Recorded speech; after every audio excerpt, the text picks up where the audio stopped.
Hello friends, this is Rahul and welcome to Giraffe Dreamers. So friends, आज की video में हम एनालाइज करेंगे आज का इवनिंग शिफ्ट के एग्जाम को जो कॉमर्स का हुआ है। तो फ्रेंड्स, इस एनालिसिस से एक तो जिसका कल एग्जाम है उनको अंडरस्टैंडिंग हो जाएगी कि किस तरह के क्वेश्चन आप पूछे जा रहे हैं और कौन कौन से टॉपिक्स जो है बार बार रिपीट हो रहे हैं। अगर मॉर्निंग शिफ्ट की बात करें तो उसमें कुछ टॉपिक्स ऐसे थे जो इवनिंग में भी आए हैं, तो कॉमन सी बात है कि हो सकता है कि उनमें से क्वेश्चन जो है कल भी पूछे जाए उन टॉपिक्स में से। तो एक बार देख लीजिएगा। तो अगर हम ओवरऑल एग्जाम की बात करें तो एग्जाम जो था वो मॉडरेट था। ठीक है, इजी नहीं कह सकते, थोड़ा डिफिकल्ट कह सकते हैं, तो इसलिए हम मॉडरेट ही कहेंगे। अगर हम स्पेसिफिक पेपर फर्स्ट की बात करें तो पेपर फर्स्ट तो इजी था, उसमें डीआई और आरसी जो थे दोनों के दोनों इजी आए थे, ज़्यादा हार्ड नहीं थे। बट अगर पेपर टू की बात करें तो पेपर टू इस बार जो है मोर एनालिटिकल हो चुका है। मतलब अब जो है एनटीए ने पैटर्न को बिल्कुल ही चेंज कर दिया है। पहले क्या होता था, 70% जो होता था डायरेक्ट क्वेश्चन आते थे, 30% एनालिटिकल होता था। बट अब जो है अपोजिट हो चुका है। इट मीन्स कि 70% और 30% जो है वो डायरेक्ट क्वेश्चन है। ओके, तो थोड़ा सा इस चीज़ का आपको ध्यान रखना पड़ेगा। आगे से जो है एनालिटिकल पार्ट पर ज़्यादा फोकस करना पड़ेगा। अब जो मेजर प्रॉब्लम क्या अराइज हो रही है, मेजर प्रॉब्लम जो यहाँ पे अराइज हो रही है वो है स्क्रॉलिंग अप एंड डाउन की। मतलब अब एक तो बेनिफिट हुआ कि इंग्लिश और हिंदी दोनों साथ में तो आ चुके हैं, बट इसका एक नेगेटिव इम्पैक्ट भी है। वो क्या है कि आपको क्या है, टाइम बहुत ज़्यादा लग रहा है इसके अंदर। मतलब कि टाइम कंज्यूमिंग बहुत ज़्यादा है, आपको टाइम मैनेजमेंट अच्छे से करके जाना पड़ेगा अगर आपका कल एग्जाम है। तो इस चीज़ पर आप फोकस कर लीजिएगा। तो पेपर टू एनालिटिकल है, टाइम रिक्वायरमेंट मतलब कि इस बार टाइम लग रहा है चीज़ों को करते हुए। एक क्वेश्चन दे रखा है, क्वेश्चन को घुमा के क्या रखा है और उसके नीचे हमको 4 to 5 पॉइंट्स दे रखे हैं और क्या रखा है कि बताओ कौन सा इसमें से ठीक है। तो काफ़ी टाइम कंज्यूमिंग है। ओके, मेन बात ये है, सीधी सी बात है, अगर टाइम ज़्यादा लग रहा है तो आप क्वेश्चन भी क्या है, आने वाले जो पैराग्राफ के क्वेश्चन है वो आपके अच्छे से नहीं होंगे।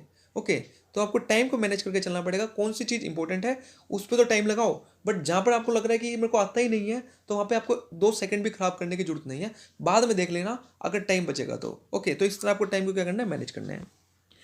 अगर पेपर फर्स्ट की बात करें तो मेन क्वेश्चंस कौन से थे हमारे।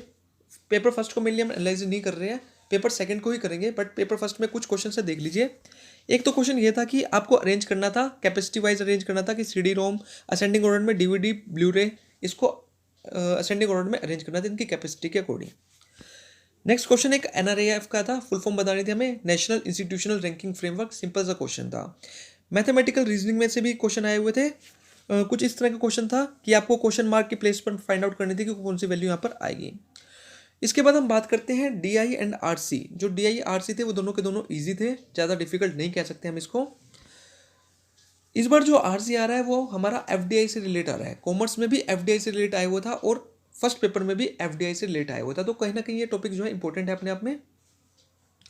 एक वैलिडिटी से क्वेश्चन आया हुआ था, कंस्ट्रक्ट वैलिडिटी, फेस वैलिडिटी। तो ये टॉपिक अच्छे से कर लेना, हो सकता है कि कल भी आपको क्वेश्चन देखने को मिल जाए। तो पेपर फर्स्ट को हमने ज़्यादा क्वेश्चंस को एनालाइज नहीं करा, जितने हमें पता थे उनको हमने डिस्कस कर लिया। कॉमर्स पे आ जाइए, कॉमर्स एक इंपॉर्टेंट पार्ट है। देखिए, सबसे पहले डिडक्शंस। हर बार डिडक्शंस में से एक टॉपिक आना होता है, तो इस बार भी आया। मैच ऑफ द फ्लोइंग का क्वेश्चन था, सिंपल क्वेश्चन था। डिडक्शन डबल जी की पूछ रखी थी, ई की पूछ रखी थी, एजुकेशन से रिलेटेड, ये आपको मैच करना था, सिंपल क्वेश्चन था। इससे नेक्स्ट क्वेश्चन हमारा जो था पैसेज से रिलेटेड, अगर हम बात करें तो पैसेज जो फर्स्ट था वो हमारा इजी था, लेकिन जो पैसेज सेकंड था वो मैनेजमेंट से रिलेटेड था, थोड़ा सा डिफिकल्ट था। मतलब डिफिकल्ट नहीं कहते, मॉडरेट था। फर्स्ट पैसेज के अंदर इजीली क्वेश्चन आंसर हमें डायरेक्टली मिल रहे थे, लेकिन उसमें जो मैनेजमेंट वाला था इसमें थोड़ा सा क्या कर रखा था, घुमा फिरा कर दे रखा था। अगर हम इनकम टैक्स की बात करें तो एग्रीकल्चरल इनकम से इस बार हमें प्रैक्टिकल आया हुआ था। जनरली इसमें तो थ्योरेटिकल पूछा जाता है, बट अब की बार जो था एग्रीकल्चरल में हमें प्रैक्टिकल क्वेश्चन पूछा गया था। क्वेश्चन किस तरह का था देख लीजिए।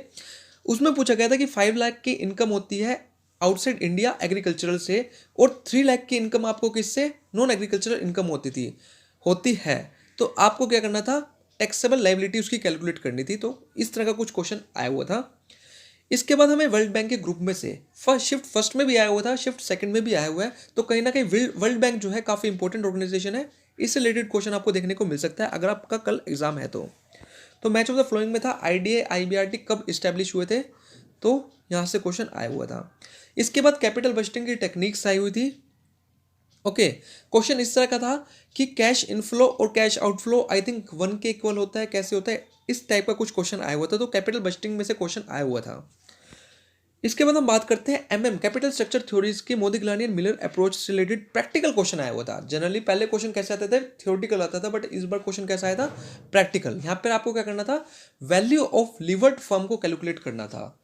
वैल्यू ऑफ लीवर्ड फर्म को कैलकुलेट करना था। वहाँ पे डिबेंचर्स की वैल्यू दे रखी थी, तो इस तरह का कुछ क्वेश्चन था। इसके बाद क्वेश्चन आया हुआ था बाइनोमियल डिस्ट्रीब्यूशन का। इसमें आपको मीन और वेरिएंस कैलकुलेट करना था। तो ऑप्शंस के अकॉर्डिंग 9 और √6.13 कुछ इस तरह का आंसर आपको देखने को मिला होगा अगर आपने अटेम्प्ट किया था तो। उसके बाद पॉजिटिव स्क्यूनेस से रिलेटेड भी हमारा क्वेश्चन था, स्क्यूनेस आई हुई थी, तो पॉजिटिव स्क्यूनेस से रिलेटेड हमारा क्वेश्चन आया हुआ था। नेक्स्ट था टाइप्स ऑफ डंपिंग। तो डंपिंग की अगर हम टाइप्स की बात करें, स्पोरेडिक डंपिंग था, परसिस्टेंट डंपिंग था। इसमें भी कंसेप्चुअल क्वेश्चन हमसे आज किया गया था। ओके, क्वेश्चन किस तरह का था कि एक ऑर्गेनाइजेशन है जो क्या करती है, कम रेट पर जो है अपने गुड्स को सेल करती है, टेम्परेरी बेस पर सेल करती है फॉरेन कंट्री के अंदर, लेकिन वो क्या करती है, डोमेस्टिक जो सेलिंग है उसमें अपने प्राइस को कम नहीं करती। फॉरेन में कम करके बेचती है लेकिन डोमेस्टिक में कम नहीं करती। तो बताइए किस तरह की डंपिंग होगी। तो इस तरह का कुछ क्वेश्चन आया हुआ था। उसके बाद आता है स्कीमिंग रिलेटेड क्वेश्चन। तो इस बार स्कीमिंग का जो था कंसेप्चुअल क्वेश्चन आया हुआ था। ओके, थोड़ा सा घुमा फिरा कर क्वेश्चन दे रखा था। उसके बाद हम बात करते हैं goodwill calculated through annuity method. आपको गुडविल का एक प्रैक्टिकल क्वेश्चन आया हुआ था जिसको आपको कैलकुलेट करना था एन्युटी मेथड के थ्रू। तो थोड़ा सा यहाँ भी डिफिकल्टी लेवल आया हुआ था। अकाउंटिंग स्टैंडर्ड से मेनली एनालिटिकल क्वेश्चन आज किए गए थे, अकाउंटिंग स्टैंडर्ड 3 और अकाउंटिंग स्टैंडर्ड 4 से। इसके बाद हम बात करते हैं नाफ्ता कि ये करंट अफेयर से रिलेटेड है कि नाफ्ता 2020 के अंदर इसका नाम बदलकर क्या कर दिया गया है, तो UMSCA इसका नाम जो चेंज कर दिया गया है। नेक्स्ट क्वेश्चन था वेरिएबल।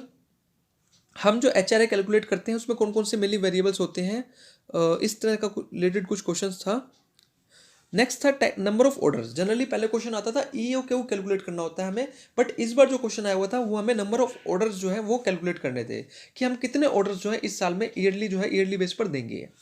तो कह सकते हैं कि हम थोड़ा सा जो एग्ज़ाम था वो मॉडरेट था।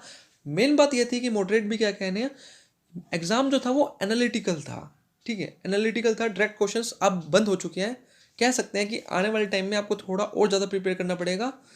ओके, तो अगर आपका एग्ज़ाम निकल जाता है तो अच्छी बात है, बट बाय चांस आपका रह जाते हो तो आपको थोड़ा और प्रिपेयर करना पड़ेगा, बूस्टअप लाना पड़ेगा, थोड़ा सा चेंज लाना पड़ेगा, एनालिटिकल पार्ट पर ज़्यादा फोकस करना पड़ेगा। So thank you friends for watching.